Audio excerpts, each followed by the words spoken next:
Welcome students, आप सभी का स्वागत करता हूं मैं क्लास 12th में।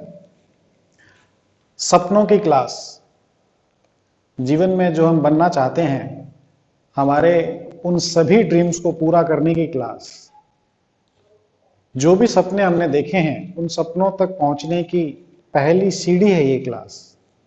तो इस क्लास में मैं आप सभी का स्वागत करता हूं। और फिजिक्स एक ऐसा सब्जेक्ट है जो सपने आपने अपने मन में संजोए हैं, जिन सपनों को, जिन टारगेट्स को लेकर के आप लोग 11th क्लास में साइंस में आपने चाहे बायोलॉजी लिया चाहे मैथ्स लिया, जो भी आपने ऑप्ट किया, उन सभी सपनों को पूरा करने के लिए सबसे महत्वपूर्ण, सबसे इंपॉर्टेंट सब्जेक्ट फिजिक्स। बहुत मजा आने वाला है आपको फिजिक्स में। 11th के कंपैरिजन में काफी इजी है 12th की फिजिक्स, लेकिन एक छोटी सी बात यह है कि आपको यहाँ पे काफी सारी चीजों को इमेजिन करना पड़ेगा। जैसे हम इसमें पढ़ेंगे 12th में ऑप्टिक्स पढ़ेंगे, और ऑप्टिक्स में हम बहुत सारी जगह पर ये बात करेंगे कि लाइट एक मीडियम से आई, टकराई और चली गई। तो you feel it, you imagine it. आपको इसकी एक इमेजिनेशन बनानी है कि हाँ, लाइट रे ट्रेवल कर रही है, आई, आगे टकरा के चली गई। या जैसे हम कहेंगे कि भाई लाइट रे एक मीडियम से दूसरे मीडियम में गो थ्रू हो गई। न्यूक्लियर फिजिक्स में, मॉडर्न फिजिक्स में जब हम बात करेंगे इलेक्ट्रॉन की, फोटोन की, तो you should know electron and photon. आपको पता होना चाहिए, आपको एक अपने इमेजिनेशन में उसको विजुअलाइज करना है कि किस तरह एक फोटोन एक सरफेस पर आएगा, वो इलेक्ट्रॉन से टकराएगा। इसी तरह जो इसका फर्स्ट पार्ट है 12th की फिजिक्स का, उसमें बहुत सारी जगहों पर हम चार्ज के बारे में बात करेंगे, मोशन ऑफ चार्ज के बारे में बात करेंगे। जैसे करंट इलेक्ट्रिसिटी जब पढ़ेंगे तो वहां पे मोशन ऑफ इलेक्ट्रॉन्स के बारे में हम लोग बात करेंगे, मैग्नेटिज्म के बारे में बात करेंगे। दो मैग्नेट्स होंगी, वो एक दूसरे को किस प्रकार अट्रैक्ट करती है, हाउ दे गॉट अट्रैक्टेड। तो मैग्नेटिक फील्ड लाइंस के बारे में हम बात करेंगे। आपको देखना है कि north pole, even though north pole are bit inside the bar magnet, they are not at the extreme ends, they are bit inside. तो वहां पे हम लोग इस चीज को देखेंगे कि ये किस तरह से मैग्नेटिक फील्ड लाइन साउथ से नॉर्थ की तरफ जा रही हैं। और जो पहला चैप्टर है हमारा, वेरी फर्स्ट चैप्टर जो है सीबीएसई में, इलेक्ट्रिक चार्जेस एंड फील्ड, विद्युत आवेश और उनके द्वारा जो फील्ड प्रोड्यूस किया जाता है, that is known as electric field, इसको हम डिस्कस करेंगे। Before discussing this particular chapter, और इसमें जो जो चीजें आएंगी, जैसे आप लोग क्योंकि सब कुछ इंजीनियर बनना चाहते हैं, कुछ डॉक्टर बनना चाहते हैं, तो सभी लोग जब आगे जाएंगे 12th के बाद में, तो एक पर्टिकुलर वर्ड से वो लोग फेमिलियर होंगे, और वो वर्ड फिजिक्स की एक ब्रांच है। आपने भी जाने अनजाने नेट पे अगर आप साइंस से रिलेटेड बहुत सारी चीजें देखते हैं तो उस वर्ड के बारे में आपने सुना होगा। देखिए, वो वर्ड है हमारे पास इलेक्ट्रो मैग्नेटिज्म। इलेक्ट्रोमैग्नेटिज्म फिजिक्स की एक ब्रांच है। इलेक्ट्रोमैग्नेटिज्म में आप देखेंगे कि दो वर्ड हमारे पास में हैं, मैग्नेट और इलेक्ट्रिसिटी। इलेक्ट्रो का मतलब इलेक्ट्रॉन हो सकता है, इलेक्ट्रॉन हो सकता है, चार्ज हो सकता है। मैग्नेटिज्म उस चार्ज के एक प्रॉपर्टी की वजह से प्रोड्यूस हुआ एक फिनोमिना है। तो ये मिलकर के एक जनरल ब्रांच है जिसमें चार्ज मोशन में भी होता है, चार्ज स्टेशनरी भी होता है, चार्ज एक्सेलरेट भी करता है। उन सब का कंबाइंड इफेक्ट जिस फिजिक्स की ब्रांच में डील किया जाता है, या उस इफेक्ट की वजह से जो फॉर्मूलेज ड्राइव हुए, जो इम्पैक्ट्स हमारे लाइफ में आए, जो इन्वेंशंस हुए, वो सारी की सारी चीजें इसमें, जो हमने कुछ हमारे पॉस्टुलेट्स डेवलप किए, कुछ रूल्स डेवलप किए, कुछ फिनोमिना को समझने के लिए हमने थ्योरियां बनाई, वो सारी की सारी आपके पास इलेक्ट्रोमैग्नेटिज्म में आती है। तो before move on electric charges and field, थोड़ा सा इसके बारे में जानते हैं, जिससे हमारा कोरिलेशन एक इजी हो जाएगा। ये शुरुआत है, चैप्टर की स्टार्टिंग की शुरुआत है। देखिए, इलेक्ट्रोमैग्नेटिज्म में बेसिकली तीन चीजों को स्टडी किया जाता है। पहली चीज आपके पास आती है इलेक्ट्रोस्टैटिक, दूसरे में आप पढ़ते हैं मैग्नेटिज्म, और तीसरे में आप पढ़ते हैं इलेक्ट्रो मैग्नेटिक वेव। थोड़ा थोड़ा सा इनके बारे में डिस्कस करते हैं, फिर अपने चैप्टर पर आएंगे। यहां तक बात आपको देखिए इलेक्ट्रोमैग्नेटिज्म के बारे में हम बात कर रहे हैं, तीन उसके एस्पेक्ट हैं, तीन इसके पार्ट हैं। इलेक्ट्रोस्टैटिक, इसका नाम से ही आपको पता लग रहा है कि इलेक्ट्रो का मतलब इलेक्ट्रम होता है ग्रीक में, इलेक्ट्रम इलेक्ट्रॉन को कहते हैं, और इलेक्ट्रॉन का मतलब यहां पर है चार्ज, और स्टैटिक का मतलब होता है एट रेस्ट। इसका मतलब फिजिक्स में अगर कभी भी ऐसा कुछ है जहां पे हमारा जो चार्ज है वो रेस्ट पर है, तो उससे रिलेटेड जो भी फोर्स होंगे, जो फिनोमिना होंगे, जो पोटेंशियल होंगे, उन सब की स्टडी जिस ब्रांच में की जाएगी वो ब्रांच कहलाएगी इलेक्ट्रोस्टैटिक। इसका मतलब इलेक्ट्रोस्टैटिक के अंदर हमेशा जो चार्ज रहेगा, तो इलेक्ट्रिक चार्ज रहेगा, वो किस पर रहेगा? रेस्ट पर रहेगा, मोशन नहीं करेगा। ये बात हमें एकदम अच्छे से समझनी है, और इस बात में ऐसा कुछ विशेष बात नहीं है, बहुत सिंपल सी बात है। जैसे आपको आपका नाम याद है, आपके घर का एड्रेस याद है, उसी तरह से एक बहुत सिंपल सी बात है कि इलेक्ट्रोस्टैटिक मींस एक चार्ज है, इलेक्ट्रो का मतलब आप समझने के लिए ऐसे मान लीजिए कि इलेक्ट्रॉन है, और static as you all know rest है। इसका मतलब इलेक्ट्रॉन रेस्ट पर है, इलेक्ट्रॉन सिनोनिम है चार्ज का, तो ये मान लीजिए कि जो चार्ज है वो रेस्ट पर है, और उसकी वजह से जो जो फोर्सेस होंगे, जो जो फील्ड होंगे, और जो पोटेंशियल होंगे, इन सब की जो स्टडी होगी, चार्ज जब रेस्ट पर रहेगा तो जो फोर्सेस प्रोड्यूस वो करेगा, जो फील्ड वो प्रोड्यूस करेगा, जो पोटेंशियल वो प्रोड्यूस करेगा, उन सब की जब हम स्टडी के बारे में बात करेंगे, तो वो सारी की सारी जो स्टडी है वो किस में की जाएगी बेटा? इलेक्ट्रोस्टैटिक्स में की जाएगी। ठीक है, ये इसका एक जो पार्ट है, हमने इसके बारे में समझा। अब देखिए दूसरा पार्ट आता है इसका, मैग्नेटिज्म। मैग्नेटिज्म में आप ट्वेल्थ में पढ़ेंगे मैग्नेटिज्म। मैग्नेटिज्म एक तो मैग्नेट होती है, एक मैग्नेट है आपके पास, आपने देखा कि वो मैग्नेट आयरन को अट्रैक्ट करती है, वो मैग्नेट दूसरी मैग्नेट को अट्रैक्ट करती है, रिपेल करती है, एक तो वो मैग्नेट है। लेकिन एक इलेक्ट्रोमैग्नेट होती है, जैसे आपकी इलेक्ट्रिक बैल होती है, जब आप उसमें इलेक्ट्रिसिटी फ्लो करते हैं वो मैग्नेटिज्म की तरह बिहेव करती है, इलेक्ट्रिसिटी आप ऑफ कर देते हैं तो वो एक नॉर्मल मटेरियल हो जाती है, मैग्नेट नहीं होती है, तो एक वो भी मैग्नेटिज्म है। उस पर्टिकुलर केस में क्या होगा? मैग्नेटिज्म कब प्रोड्यूस होगा? जब charge is moving with constant speed. ध्यान से देखिए, चार्ज मोशन में होना चाहिए, चार्ज एक जगह नहीं रहना चाहिए, चार्ज मोशन में होना चाहिए। तो मोशन में जब चार्ज होगा, और किससे होना चाहिए बेटा? वो कांस्टेंट स्पीड से मूव करना चाहिए।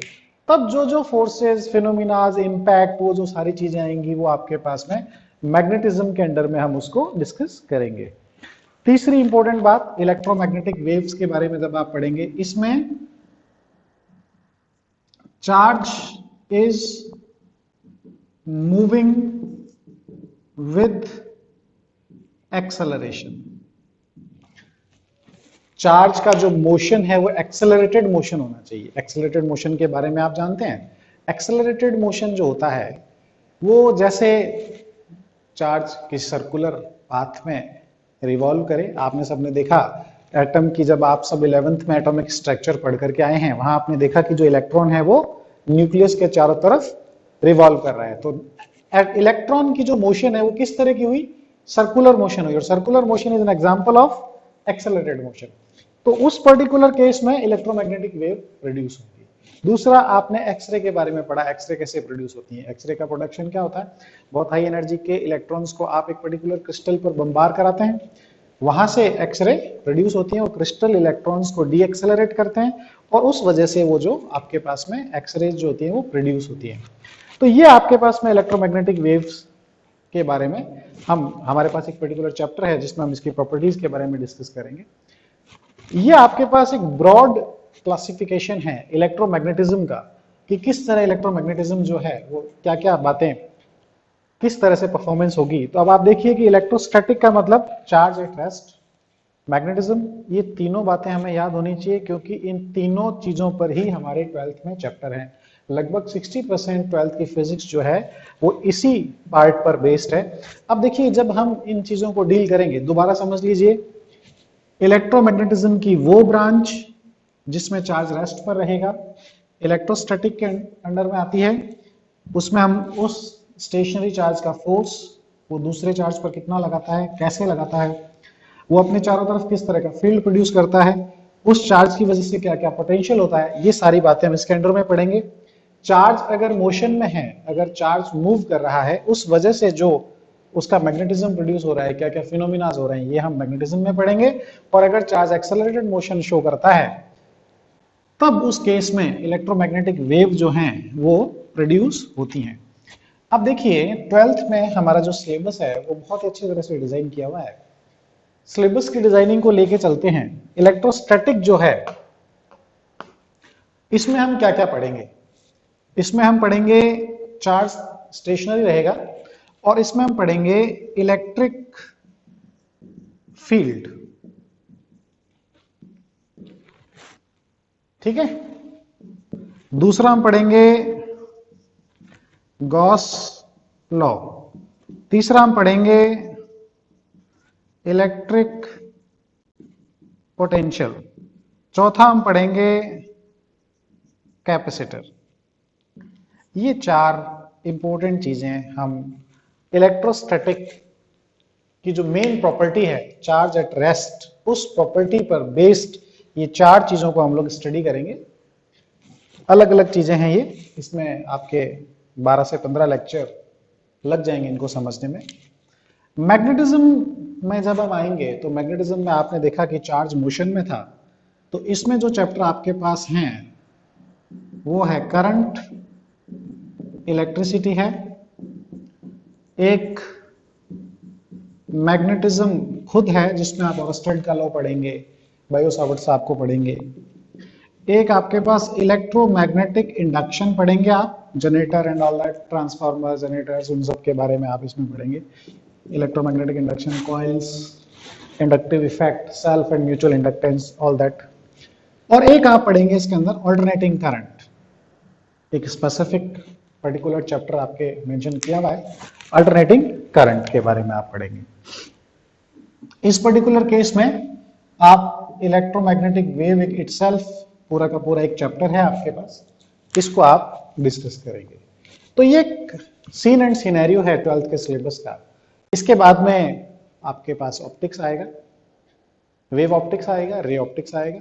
इसके बाद में आप मॉडर्न फिजिक्स पढ़ेंगे, एटॉमिक स्ट्रक्चर है उसके अंदर, न्यूक्लियाई है, डुअल नेचर है, उसके बाद एक सेमीकंडक्टर है और एक कम्युनिकेशन है।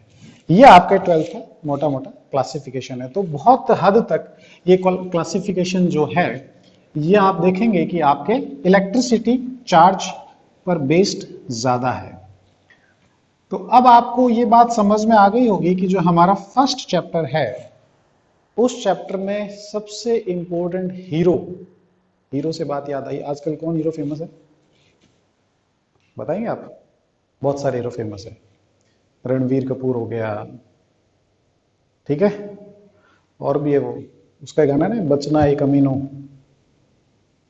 सुशांत सिंह भी है, हाँ सही कह रहे हैं आप लोग, बहुत सारे हीरो हैं। तो इस चैप्टर का हीरो कौन है, या जितने चैप्टर आपने अभी लिखे थे इन सब में हीरो कौन है? इन सब में हीरो है चार्ज। तो हम सबसे पहले जिसको पढ़ेंगे वो होगा चार्ज। चार्ज के बारे में पढ़ेंगे, चार्ज कैसे होता है, क्यों होता है, क्या क्या इसकी प्रॉपर्टीज हैं, ये सारी बातें हम लोग पढ़ेंगे। लेकिन सबसे पहले ये बात ध्यान रखनी है कि जो हमारा चैप्टर है उसमें चार्ज एट रेस्ट होगा, चार्ज मोशन में नहीं होगा, ये बात ध्यान रखनी है आपको। चलिए इसके बारे में, चार्ज के बारे में पढ़ेंगे। उससे पहले देखिए डे टू डे लाइफ की कुछ चीजों के बारे में अपने पहले सोचते हैं, पहले दिमाग में लेके आते हैं कि यार ये क्या होता है, क्यों पढ़े हम इसको। कोई पूछ सकता है सर क्यों पढ़े चार्ज, क्या करना है चार्ज पढ़ के?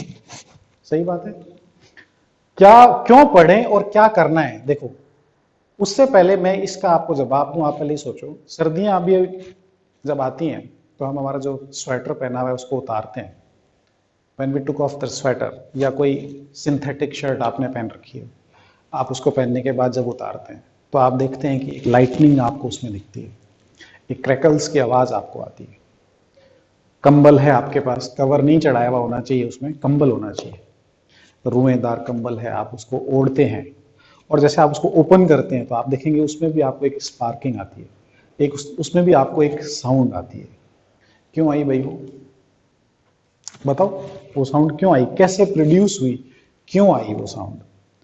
और देखिए, कार के अंदर आप बैठे हैं सीट पर, और आप जब उससे राइड ऑफ होते हैं और उसका हैंडल पकड़ते हैं तो यू फील शॉक, आपको झटका लगता है, करंट लगता है आपको। ऐसा बहुत बार होता है कि कोई बाहर से व्यक्ति आता है चल के और आप हैंडशेक करते हैं, तो जब आप जैसे ही आप हाथ मिलाते हैं तो आपको एक करंट फील होता है। ऐसा क्यों हुआ? अभी रेनी सीजन आएगा, बारिश आएगी, लाइटनिंग होगी, लाइटनिंग गिर जाती है। लाइटनिंग क्या होती है, लाइटनिंग क्यों प्रोड्यूस हुई, वो कैसे डाउनफॉल हुआ उसका? इन सारे क्वेश्चंस का जब मैं आंसर ढूंढता हूं, या आप लोग जब आंसर ढूंढेंगे, तो इन सारे क्वेश्चंस का आंसर हमें मिलेगा जब हम किसके बारे में जानेंगे? चार्ज के बारे में जानेंगे। कि बेसिकली हमें चार्ज पता होना चाहिए कि चार्ज क्या है, कैसे ओरिजिनेट होता है, कैसे जनरेट होता है, क्या क्या इसकी प्रॉपर्टी है, क्या क्या इंपैक्ट ये डालता है। ऐसे बहुत सारे डे टू डे लाइफ में हमारे पास एग्जांपल्स हैं। आप मोबाइल की स्क्रीन साफ करते हैं, घर पे टीवी है, आपके पास लैपटॉप है, मोबाइल है, आप स्क्रीन को साफ कर लीजिए, पूरी अच्छी तरह से साफ कर लीजिए। उसके बाद आप देखेंगे 2 ही मिनट के बाद में उस पर डस्ट पार्टिकल आ जाते हैं। तो ऐसा क्या हुआ, वो डस्ट पार्टिकल वहां पे इतनी जल्दी क्यों आ गए? क्या फिनोमेना हुआ उन डस्ट पार्टिकल्स पर? सड़क पे अगर आप चलते हैं, हाईवेज पर अगर आप चलते हैं, आपने देखा होगा कि बहुत बार ये जो टैंकर जो फ्लेमेबल चीजें लेके जाते हैं, पेट्रोल है या गैस की टंकियां, इनमें एक आयरन की चेन वो रोड से टकरा के रखते हैं। क्यों करते हैं वो ऐसा? क्या जरूरत है ऐसा करने की?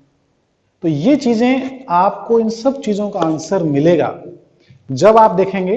ये आप छोटे में आपने कई बार स्कूल जाते हुए देखा होगा, बहुत सारे बर्ड्स किसी वायर पर बैठे रहते हैं और वो बैठे बैठे उनको करंट लगने से उनकी डेथ हो जाती है। बहुत सौ की नहीं होती, लेकिन कुछ एक की हो जाती है। वो कुछ एक की क्यों हुई? इन सारी चीजों का आंसर जो है वो हम तब ढूंढ पाएंगे जब हम पढ़ेंगे हमारा जो पर्टिकुलर टॉपिक है, चार्ज। चार्ज के बारे में जानना हमें बहुत आवश्यक है, बहुत जरूरी है। तो लेट्स स्टार्ट विद चार्ज। ये बहुत समय तक हमारे साथ रहेगा।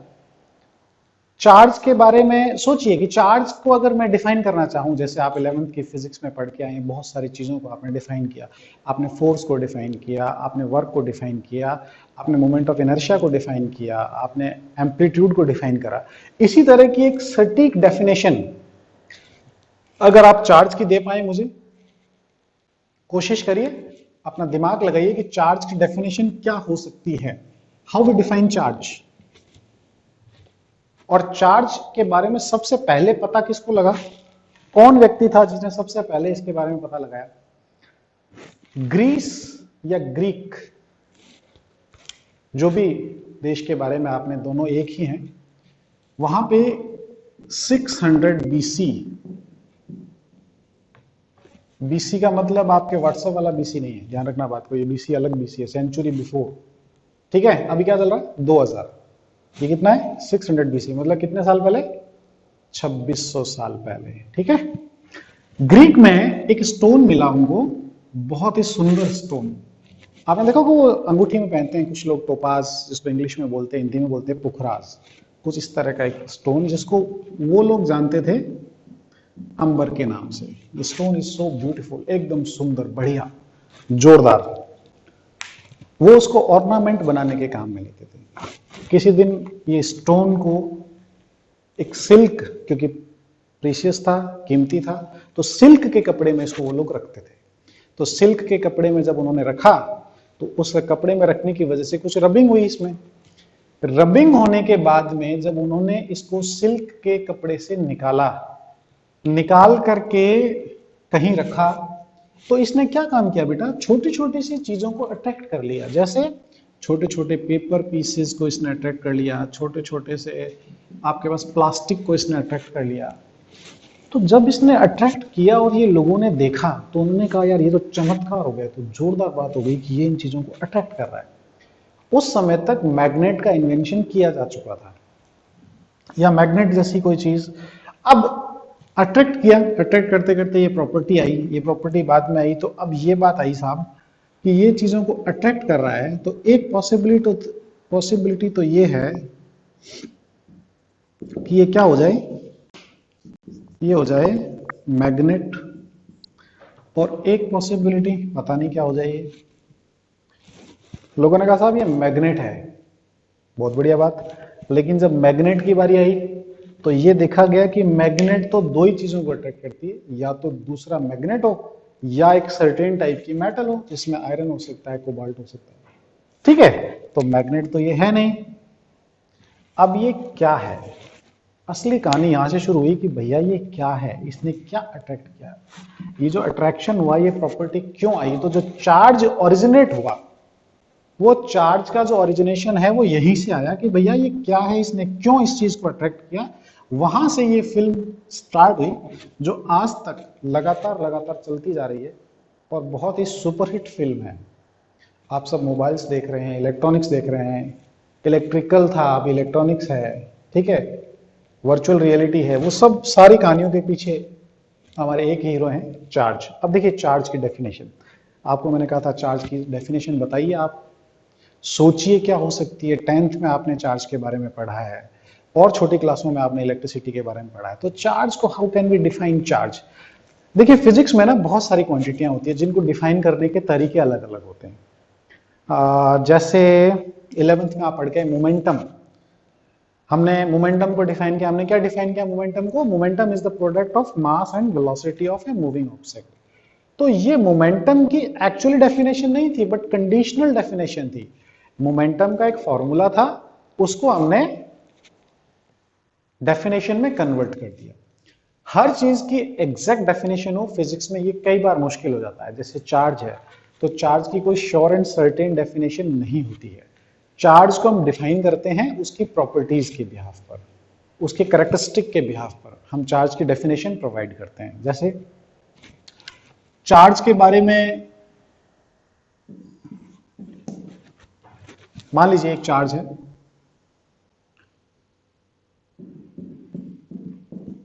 थोड़ा सा नॉलेज आपके पास होगा, उस पर डिस्कस करते हैं, बहुत बेसिक क्लासेस का नॉलेज है।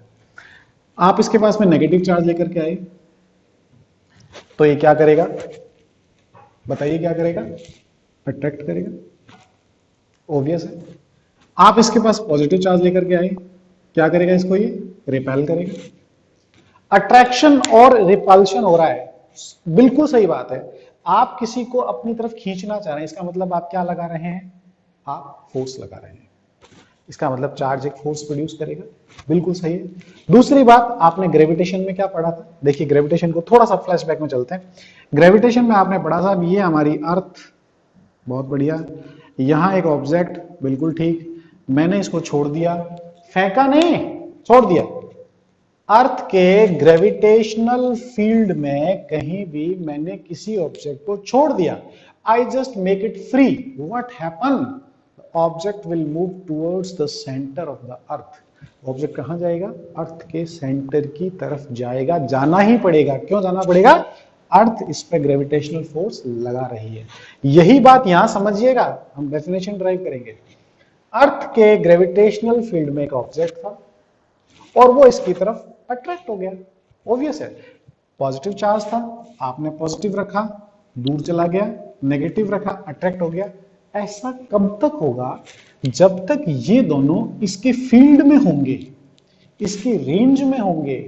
अगर इससे बाहर रखेंगे तो ना तो ये अट्रैक्ट करेगा, ना ही ये रिपेल करेगा। इसका मतलब चार्ज की क्या प्रॉपर्टी हुई? ये अपने चारों तरफ एक फील्ड बना लेता है और उस फील्ड को क्या कहते हैं? क्या कहते हैं? देखो यहां लिखा है इलेक्ट्रिक फील्ड। उसको क्या कहेंगे हम? Electric field. बात समझ गए? जिस तरह से अर्थ अपने ग्रेविटेशनल फील्ड में कहीं भी रखे हुए ऑब्जेक्ट को पुल कर लेती है, अपनी तरफ खींच लेती है ड्यू टू ग्रेविटेशनल फोर्स, उसी तरह एक चार्ज ऑब्जेक्ट अपने चारों तरफ एक फील्ड क्रिएट कर लेता है और उस क्रिएटेड फील्ड को हम बोलते हैं इलेक्ट्रिक फील्ड। ठीक है, आपने कहा सर बहुत बढ़िया बात है, बिल्कुल सही बात है साहब। एक वायर है, इसमें करंट फ्लो हो रही है, करंट फ्लो हो रही है, बिल्कुल सही है। आपने 10th क्लासेस में पढ़ा है इलेक्ट्रोमैग्नेट, इलेक्ट्रोमैग्नेट घंटियों वगैरह में होता है। एक वायर में आपने करंट फ्लो करी, आपने यहाँ पे मैग्नेट रखा, मैग्नेट ने रेस्पॉन्स कर दिया। सोलेनॉइड पढ़ा है आप सब लोग, सोलेनॉइड 10th क्लास में पढ़ करके हैं। एक वायर में करंट फ्लो हो रही है और आपने मैग्नेट रखा और मैग्नेट का डिफ्लेक्शन हो गया। मैग्नेट कब डिफ्लेक्ट होती है? जब मैग्नेटिक फील्ड होगा। अगर मैग्नेटिक फील्ड होगा तभी मैग्नेट डिफ्लेक्ट होगी, अदरवाइज मैग्नेट डिफ्लेक्ट नहीं होगी। तो बेटा दोनों बातों को अब ध्यान से सुनो। मैंने एक चार्ज रखा, उसने अपने चारों तरफ क्या प्रोड्यूस कर लिया? Electric field. चार्ज मोशन में आया, उसने अपने पास में रखी हुई मैग्नेट को क्या कर दिया? डिफ्लेक्ट। इसका मतलब चार्ज क्या है? चार्ज सभी मैटर्स का, सभी मैटर इस यूनिवर्स में जितने भी मटेरियल हैं उन सभी में चार्ज प्रेजेंट होगा, क्योंकि वो सभी मटेरियल किसी न किसी एलिमेंट से बने होंगे और उस एलिमेंट में इलेक्ट्रॉन्स होंगे और इलेक्ट्रॉन का होना ही ये बताता है कि उसमें चार्ज है। तो charge present in each and every material of the universe. अब इसकी डेफिनेशन को डिफाइन करते हैं, ये जो हमने पढ़ा है इसके Bihar. It is the intrinsic property, ध्यान से सुनिएगा बात को आप। It is the intrinsic property of all matter which create or produce electric field or magnetic field and shows response if these fields are already present। ऐसी property है जो अपना खुद का इलेक्ट्रिक फील्ड या मैग्नेटिक फील्ड प्रोड्यूस करती है, और अगर पहले से कोई इलेक्ट्रिक फील्ड है, मैग्नेटिक फील्ड है, तो उसमें अपना रेस्पॉन्स शो करेगी। It may be attracted towards, it may be reflected towards, जो भी है वो कंडीशन पर बेस्ड रहेगा। तो चार्ज की डेफिनेशन जो इसकी प्रॉपर्टीज से हमने डिफाइन करी, जो आपकी एकदम 100% प्योर डेफिनेशन नहीं होती है चार्ज की, इसको करेक्टराइज करके ही डेफिनेशन बनाई जाती है। तो ये डेफिनेशन आपको समझ में आ गई चार्ज के बारे में। चार्ज के बारे में दो बातें ध्यान रखनी है, इस यूनिवर्स में जितने भी मटेरियल हैं, जितनी भी चीजें, सब में चार्ज प्रेजेंट है, क्योंकि वो किसी न किसी एलिमेंट से बने, और एलिमेंट होने का मतलब उसमें इलेक्ट्रॉन की एग्जिस्टेंस है। ठीक है। दूसरी बात, चार्ज उन सभी मैटर की प्रॉपर्टी है, इंट्रिंसिक प्रॉपर्टी है, जो इलेक्ट्रिक और मैग्नेटिक फील्ड प्रोड्यूस करता है, या पहले से अगर इलेक्ट्रिक और मैग्नेटिक फील्ड हैं तो उनमें अपना रेस्पॉन्स शो करता है। तो ये चार्ज की एक प्रॉपर्टी हमने पढ़ी। अब देखिए चार्ज के बारे में कुछ बातें और पढ़ते हैं आगे जाने से पहले। चार्ज में एक एटॉमिक मॉडल होता है। एटॉमिक मॉडल, एटॉमिक मॉडल क्या होता है आप सभी पढ़ करके आए हैं। ये है एटम, बहुत बढ़िया बात। ये इसके अंदर न्यूक्लियस, न्यूक्लियस में कौन कौन होते हैं बेटा? प्रोटॉन और न्यूट्रॉन। न्यूक्लियस में कौन कौन होते हैं? प्रोटॉन और न्यूट्रॉन। और बाहर चक्कर कौन लगाते हैं? इलेक्ट्रॉन। ठीक है। देखिए इलेक्ट्रॉन इसके चारों तरफ रिवॉल्व करेंगे, डिफरेंट डिफरेंट अलाउड ऑर्बिट्स में ही इलेक्ट्रॉन मूव कर सकता है, और अलाउड ऑर्बिट्स को हम लोग क्या कहते हैं? उनको हम बोलते हैं स्टेशनरी ऑर्बिट्स।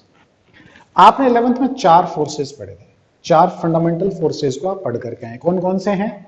रिवाइंड करिए जल्दी जल्दी, दिमाग को जल्दी जल्दी दौड़ाइए। कौन कौन से फोर्सेस हैं? सबसे वीक कौन सा? जल्दी जल्दी 2 सेकंड के अंदर आंसर दो। सबसे weak force gravitational force, very good. सबसे strongest force nuclear force, very good. Nuclear force कहां होता है? न्यूक्लियस के अंदर। कहां होता है? न्यूक्लियस के अंदर, बाहर नहीं, एटम में नहीं, न्यूक्लियस के अंदर होगा। न्यूक्लियस के अंदर कौन से पार्टिकल हैं? प्रोटॉन और न्यूट्रॉन। कौन से पार्टिकल हैं? प्रोटॉन और न्यूट्रॉन। तो न्यूक्लियस फोर्स क्या करेगा? इन प्रोटॉन और न्यूट्रॉन को घर के अंदर रखेगा, न्यूक्लियस के अंदर रखेगा, बांधे रखेगा। आप यूं समझ लीजिए आपके पापा मम्मी न्यूक्लियर फोर्स हैं, they bound all of you to stay at home. ये बात समझ में आ गई? इसका मतलब अगर प्रोटॉन को घर से बाहर आना है तो न्यूक्लियर फोर्स से ओवरकम होना पड़ेगा, जो प्रोटॉन के लिए पॉसिबल नहीं है, क्योंकि न्यूक्लियर फोर्स सबसे स्ट्रॉन्गेस्ट फोर्स है। इलेक्ट्रॉन बाहर घूम रहा है, इस पर कोई न्यूक्लियर फोर्स नहीं लगा हुआ है। तो अगर आप इससे कुछ चार्ज को निकालना चाहते हैं, इसको चार्ज देना चाहते हैं, या किसी एटम को चार्ज करना चाहते हैं, पहले तो एक एटम के बारे में देखिए आप। सिंपल सी बात है, ये बात आपको समझ में आ गई। इलेक्ट्रॉन घूम रहे हैं, प्रोटॉन इसके अंदर है। इलेक्ट्रॉन नेगेटिवली चार्ज पार्टिकल होता है, प्रोटॉन पॉजिटिवली चार्ज पार्टिकल होता है, न्यूट्रॉन न्यूट्रल होता है। न्यूट्रल होने का मतलब ये कभी नहीं होता है कि उस पर चार्ज नहीं है। चार्ज लेस और न्यूट्रल में फर्क होता है। चार्ज लेस और न्यूट्रल में फर्क होता है। फॉर एग्जाम्पल समझिए 7 plus minus 7 equals to 0, that 0 does not means there is no number. इसका मतलब ये नहीं कि नंबर नहीं है, 7 प्लस का है और 7 ही माइनस का है, and total resultant is 0। Similar thing is that 7 positive और 7 नेगेटिव मिलके 0 बनाएंगे तो ये न्यूट्रल है, ये न्यूट्रल है, चार्ज लेस नहीं है। न्यूट्रॉन के बारे में भी यही, हालांकि आपके 12th में लिखा है कि न्यूट्रॉन पर चार्ज नहीं होता है, लेकिन न्यूट्रॉन को आप स्प्लिट अप करेंगे तो एक पॉजिटिव नेगेटिव में क्रिएट होगा। उस पर अपने ज्यादा डिस्कस नहीं करते, बाद में लेक्चर में आपको बताऊंगा। अब आप देखिए कि ये फिनोमिना आपके पास है। तो एटम की जहां तक बात होती है, आप 11th में एटॉमिक स्ट्रक्चर में पढ़ चुके हैं कि एटम इज इलेक्ट्रिकली न्यूट्रल। एक लाइन है, एक स्टेटमेंट है जो आपको ध्यान रखना है। एटम क्या है? Electrically neutral. Electrically neutral atom, electrically neutral atom का मतलब चार्जेस क्या क्या थे एटम के अंदर? एटम में दो ही चार्ज थे, एक तो इलेक्ट्रॉन था जो नेगेटिवली चार्ज था, और एक प्रोटॉन था जो पॉजिटिवली चार्ज था। इलेक्ट्रिकली न्यूट्रल का मतलब क्या हुआ? जितने प्रोटॉन उतने ही इलेक्ट्रॉन, जितना पॉजिटिव चार्ज उतना ही नेगेटिव चार्ज। तो जब टोटल करेंगे तो कितना आ जाएगा? वो 0। Hence atom is electrically neutral. बिल्कुल सही बात है। अब देखो, इतनी बात अगर आप समझ गए हैं तो अब आप थोड़ी सी एक बात और समझिए कि क्या करेंगे अपने इसके अंदर। उससे पहले देखिए थोड़ा सा आप एक चीज और ध्यान रखिएगा जो आगे भी आपको काम आएंगी। मास ऑफ इलेक्ट्रॉन, याद रखना, ये वाईआईडी याद रखें। हाँ, कितना होता है भाई? 9.1 इंटू 10⁻31 केजी, बहुत ही हैवी पार्टिकल है। मास ऑफ प्रोटॉन कितना होता है? 1.6 into 10⁻27 KG. Charge of electron, electron is negative charge particle, इसलिए आप नेगेटिव लगाएंगे। 1.6 इंटू 10⁻19 कूलम। ये बताऊंगा अभी आपको, कूलम के बारे में बताऊंगा। और प्रोटॉन की बात जब करते हैं तो प्लस 1.6 इंटू 10⁻19 कूलम। इसका मतलब कि इलेक्ट्रॉन के चार्ज का मैग्नीट्यूड प्रोटॉन के चार्ज के मैग्नीट्यूड के सेम होता है, और इसको हम ई से रिप्रेजेंट करते हैं, स्मॉल ई से। स्मॉल ई की वैल्यू होती है 1.6 इंटू 10⁻19 कूलम। इलेक्ट्रॉन और प्रोटॉन का चार्ज का मैग्नीट्यूड का मतलब उसकी न्यूमेरिक वैल्यू सेम रहती है, सिर्फ पोलैरिटी फर्क होती है, एक प्लस होता है और एक माइनस होता है। ये बात आपको ध्यान में रखनी है। ये डेटाज हैं, ये आपको याद रखने हैं ऑलवेज, ठीक है। तीसरा पार्टिकल और था, कौन था? थर्ड पार्टिकल कौन था भाई? Neutron. Very good. Neutron neutral है, न्यूट्रॉन से शब्द डिराइव हुआ न्यूट्रल। चार्ज कितना होता है उसका? 0, ठीक है। और मास ऑफ न्यूट्रॉन की बात करेंगे 1.67 into 10⁻27 KG, bit heavier than. अक्सर न्यूमेरिकल में हम लेते हैं कि प्रोटॉन का मास न्यूट्रॉन के मास के इक्वल होता है, बट न्यूट्रॉन थोड़ा सा ज्यादा प्रोटॉन से हैवियर होता है। अब एक क्वेश्चन यहाँ आपके 12th में बहुत काम का है, कंपटीशन में भी बहुत काम का है। आपसे पूछा जाता है कि इलेक्ट्रॉन, प्रोटॉन और न्यूट्रॉन में which is the heaviest particle. तो as for the mass sequence concern, mass of neutron is greater than mass of proton is greater than mass of electron. This is heaviest particle and this is lightest particle. Electron जो है वो सबसे हल्का particle है और neutron जो है वो सबसे भारी पार्टिकल है। और जहां तक चार्ज की बात आती है, आप देखेंगे कि इलेक्ट्रॉन का चार्ज माइनस है और प्रोटॉन का चार्ज प्लस है। अब देखिए, मैं अपनी उस बात पे दोबारा आता हूं जो मैंने आपको एटम के बारे में बताई थी कि एटम जो है उसका आपने देखा इलेक्ट्रिकली न्यूट्रल है, बिल्कुल सही बात है। आपने कहा सर मेरे पास दो ऑब्जेक्ट हैं, एक ऑब्जेक्ट ए है, एक ऑब्जेक्ट बी है। बिल्कुल, टोटल चार्ज क्यू टोटल इसका भी 0, क्यू टोटल इसका भी 0। इसका मतलब जितने इलेक्ट्रॉन है उतने प्रोटॉन इसमें है, जितने इलेक्ट्रॉन है उतने प्रोटॉन इसमें, जितना पॉजिटिव चार्ज है उतना नेगेटिव है, जितना पॉजिटिव है उतना नेगेटिव है। आपने कहा सर चार्ज करो, इन दोनों को चार्ज करिए। सर चार्ज करने के दो तरीके। चार्ज पार्टिकल कितने थे? दो। कौन कौन से? इलेक्ट्रॉन और प्रोटॉन। चार्ज करें, कैसे चार्ज करें बताइए, कैसे चार्ज करें? दो तरीके, या तो इलेक्ट्रॉन निकाल लीजिए या इलेक्ट्रॉन दे दीजिए। इलेक्ट्रॉन के केस में ये हो सकता है, आइदर आप क्या करें, इलेक्ट्रॉन को बाहर निकाल लें। इलेक्ट्रॉन बाहर निकालने का मतलब नेगेटिव चार्ज को निकाल लीजिए या नेगेटिव चार्ज दे दीजिए। ये एक तरीका दोनों के लिए। दूसरा तरीका क्या हो सकता है बेटा, दोनों को ही प्रोटॉन दे दीजिए या दोनों से ही प्रोटॉन निकाल लीजिए। किसी भी ऑब्जेक्ट को चार्ज करने के दो ही तरीके हैं, या तो इलेक्ट्रॉन की सप्लाई से आप उसको चार्ज करो या प्रोटॉन के बिहाफ पर चार्ज करो। लेकिन प्रोटॉन के साथ कुछ नहीं कर सकते। क्यों नहीं कर सकते? प्रोटॉन कहां पर है? न्यूक्लियस के अंदर। न्यूक्लियस में क्या लगता है? Nuclear force. न्यूक्लियर फोर्स क्या है? Strongest force. इसलिए प्रोटॉन को देना और प्रोटॉन को निकालना इलेक्ट्रॉन के कंपैरेटिव में बहुत टिपिकल होता है। इसलिए चार्जिंग में हम ये देखते हैं कि कभी भी इस प्रोटॉन से कोई भी काम हम नहीं करते हैं। चार्जिंग के केस में हमारे पास एक ही सिस्टम रहता है कि या तो इलेक्ट्रॉन निकाल लीजिए या इलेक्ट्रॉन दे दीजिए। बहुत इंपॉर्टेंट बात है, while charging only electron will transfer from one object to another. Proton से आप कुछ भी छेड़खानी नहीं करेंगे। ये बात आपको ध्यान में रखनी है कि आप इलेक्ट्रॉन के एक्सचेंज से ही किसी ऑब्जेक्ट को चार्ज करेंगे। ये बात समझ में आ गई आपको? प्रोटॉन से आप किसी प्रकार की कोई छेड़खानी नहीं करेंगे।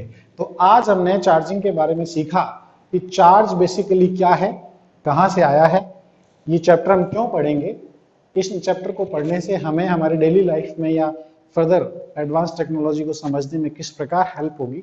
इस चैप्टर को हम स्टार्ट 12th का फर्स्ट चैप्टर है जो हमने स्टार्ट किया है। नेक्स्ट लेक्चर में मैं आपको चार्ज की प्रॉपर्टी, चार्ज करने पर ऑब्जेक्ट्स में क्या क्या चेंजेस आते हैं, उसका साइज कैसे बदलता है, उसके मास पे क्या फर्क होता है, ये सारी हम डिटेल में डिस्कस करेंगे। आज का चैप्टर बार बार आप इस लेक्चर को देखिए, नोट्स बनाइए, समझिए, ठीक है।